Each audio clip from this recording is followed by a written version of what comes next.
peruntukan yang ada ni 44.5, jika seseorang ahli telah digantung daripada perkhidmatan Majlis Mesyuarat, dia hendaklah diarah keluar daripada mesyuarat dan tidak boleh mengambil bahagian di dalam mesyuarat sehingga tempoh pergantungan itu tamat. Itu peruntukannya. Saya mohon izin untuk merujuk kepada satu kes pergantungan seorang ahli daripada pihak Pembangkang Perikatan Nasional yang berlaku pada 18 Julai tahun 2024 yang lalu.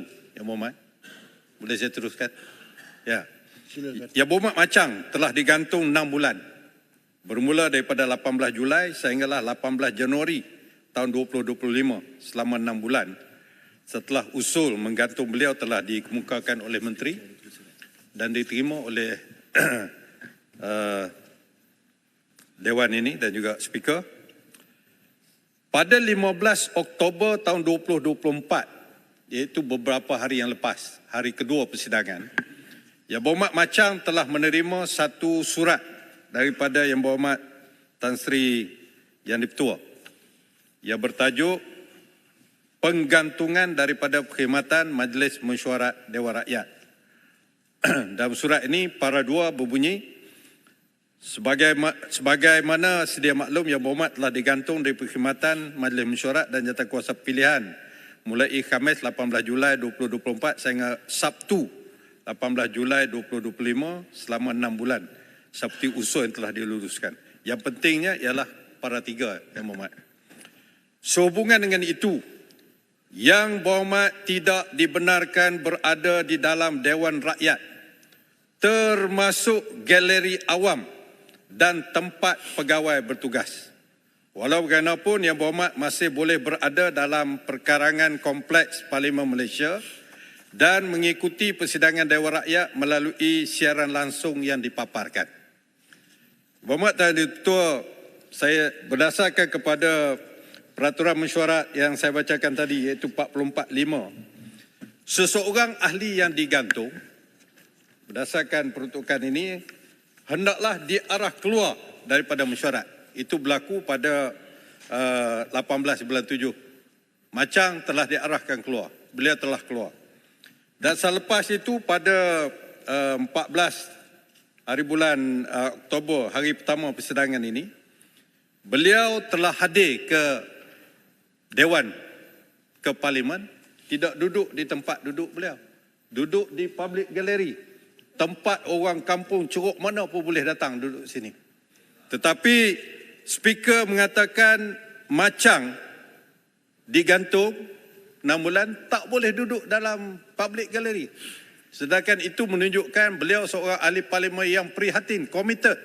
Apa-apa perkara yang mungkin berkaitan dengan rakyat beliau, beliau boleh bawa, boleh minta dimasukkan oleh ahli-ahli Dewan.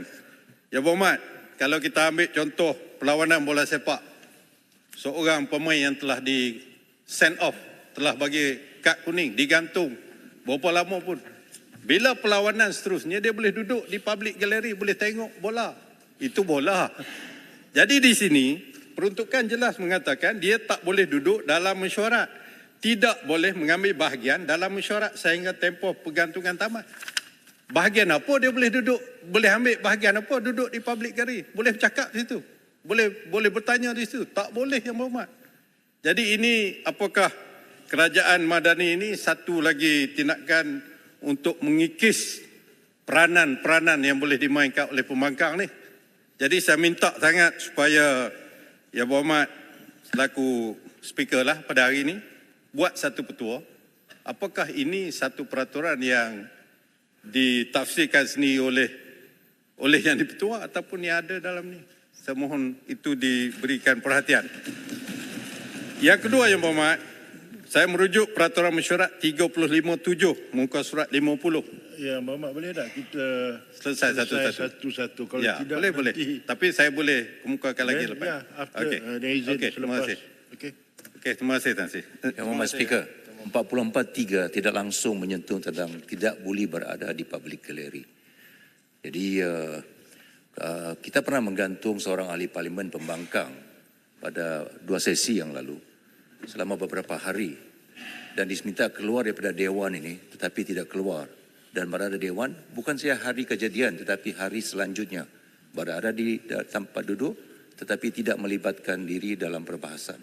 But he was present the next day, ahli Parlimen Pembangkang ketika itu. So I think the HDR ada rekod.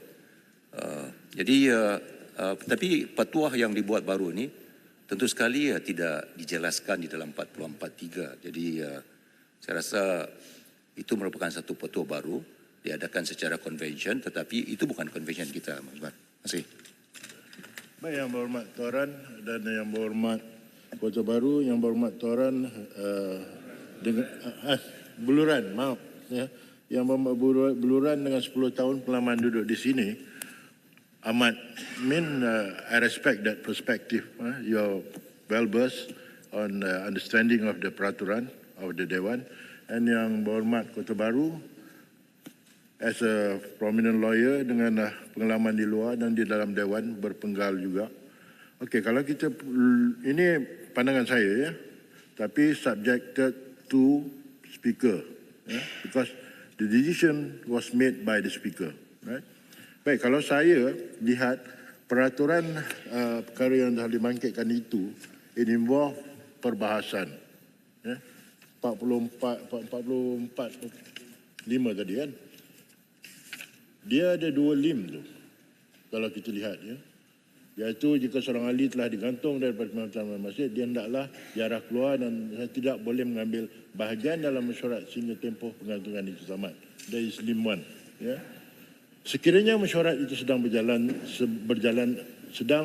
tamat sebelum tamat tempoh penggantungan itu, maka baki tempoh penggantungan itu hendaklah dibawa ke mesyuarat ke depan. That means to say ada balance tu dibawa ke the next session lah.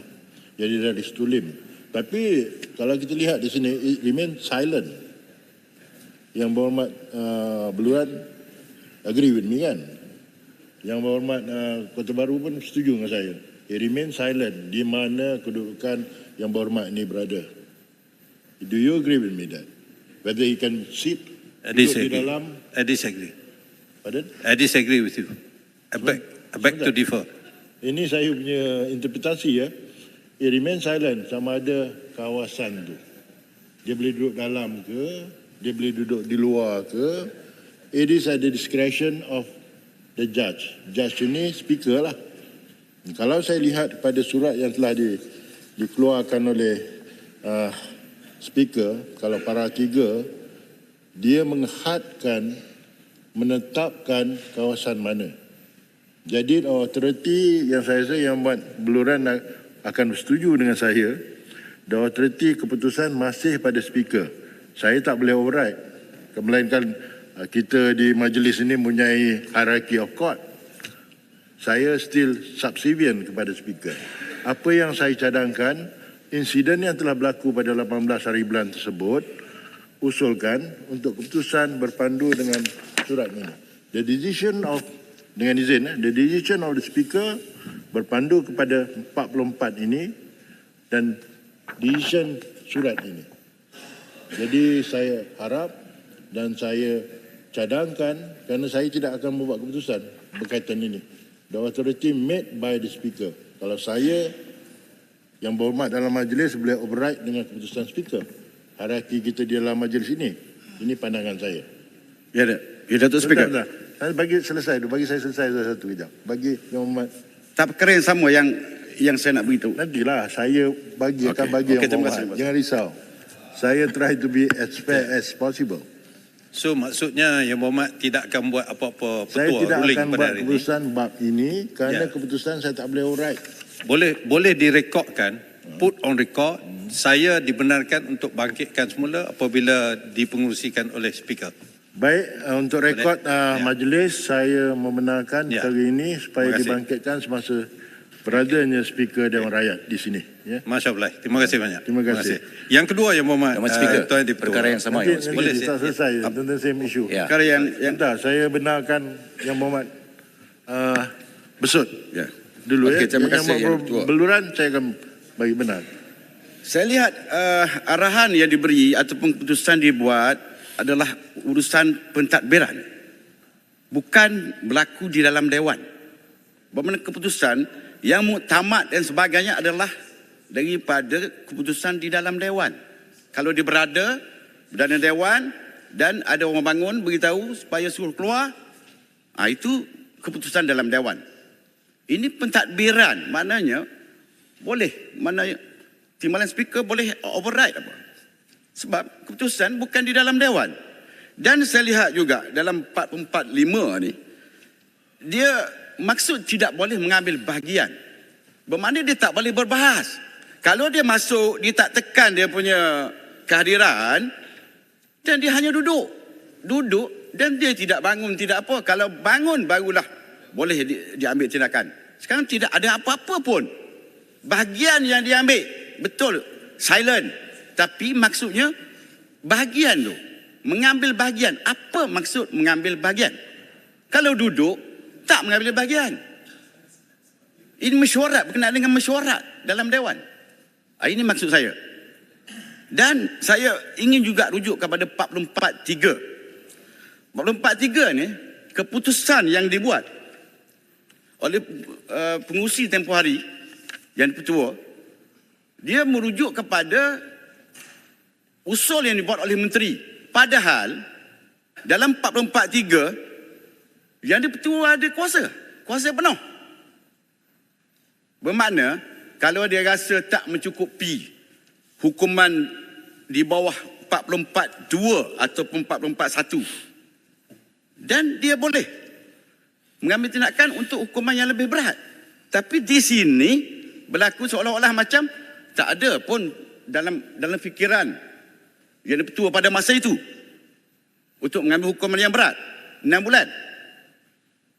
Bermakna telah memberi kuasa kepada, sedangkan kuasa adalah kepada speaker, tapi bagi kuasa kepada atas permohonan usul daripada menteri. Jadi telah jam dengan seolah macam tu, lebih kurang. Sepatutnya kuasa dijalankan oleh speaker. Kuasa speaker besar ni dalam. Baik. Sudah ya? Itu teguran saya. Terima kasih. Yang berhormat Bersud, kena lihat dari perspektif begini. Ya. Bila yang pada pandangan saya, my judgement, bila speaker telah membuat keputusan dan ekoran daripada itu, surat ini dikeluarkan bertarikh kepada 15 bulan Oktober, adalah sesuai apa yang telah dibentangkan ataupun telah dihujahkan oleh Yang Berhormat Bersud, masukkan dalam usul yang akan dibangkitkan oleh Kota Baru ketika dan speaker berada di sini. So, concurrent kan sekali. Ya? So, the judgement atau petua itu merangkungi sama ada isu pentadbiran atau isu keputusan yang telah diputuskan oleh speaker. Baik, Yang Berhormat Beluran. Waktu saya bagi contoh ahli parlimen sama ada di Ipoh Timur ataupun Johor, Lim Kee Siang, Tan Sri Lim Kee Siang. Dia dihalau keluar daripada Dewan, tapi tak keluar, duduk, tak melibatkan diri dalam perbahasan. So itu contoh yang saya bagi bahawa ahli parlimen macang yang hormat speaker, dia tak berada dalam Dewan, duduk dekat galeri. Sebab itu saya katakan bahawa ini merupakan fatwa baru daripada speaker. Tetapi usul dan pencerahan yang kami buat sekarang ini dibuat di dalam Dewan. Speaker, walaupun timbalan speaker, when you preside, you ada speaker. Dan keputusan speaker, timbalan speaker yang preside Dewan adalah keputusan Speaker of the House. Jadi it binding. Itu yang dibuat oleh Tan Sri Speaker adalah keputusan pentadbiran. Yang kami bawa hari ini adalah satu usul di bawah peraturan masyarakat yang timbalan speaker as speaker now. When you preside, you ada speaker. Semua ahli Dewan should address the timbalan speaker as speaker, is not deputy speaker. Yeah, I agree. So, keputusan speaker juga merupakan satu keputusan Dewan yang tidak boleh dikaji semula oleh speaker. Jadi saya ingin rekodkan bahawa saya bagi contoh pernah berlaku dalam Dewan, ahli yang digantung, diarak keluar tetapi kekal berada dalam Dewan. Jadi itu berlaku. So kami katakan bahawa pendapat bahawa ahli parlimen macam perlu patut dibenarkan berada di galeri dan tidak terlibat di dalam perbahasan dalam Dewan. Terima kasih. Baik, Yang Berhormat Beluran. I quite agree on the perspective that the first part, yes, the person who sits on the bench has the prerogative power sama juga macam ada speaker. Walau bagaimanapun, bagi saya interpretasi, di luar kita have High Court, Appeal Court dan sebagainya. Saya masih terikat lagi kepada binding itu.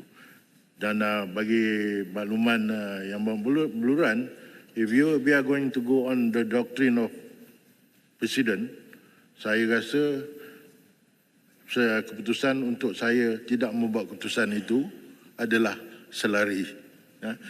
Adalah sesuai apa yang telah dibentangkan oleh beluran, apa yang telah dibentangkan dengan pengalaman 10 tahun lebih dalam sitting on the bench, pengalaman yang berhormat besut sebagai sampai session court judge, dan yang berhormat pun very perseverant dalam perihal undang-undang. Gather all that and bentangkanlah kepada speaker untuk keputusan. Because bagi saya, for the time being, the decision of the higher authority still stand, and I will refrain from deciding keputusan ini. Betul ini. Baik ya? For the record purposes lah. Terima kasih Tuan Ketua. I reserve my Okay, the further next submission. I reserve my further submission. Wah, jadi macam Yang kedua. mahkamah dah kita ni. Ya. Ya Arif. Yang kedua yang berhormat Tuan Ketua, Peraturan mana yang berhormat? saya merujuk kepada peraturan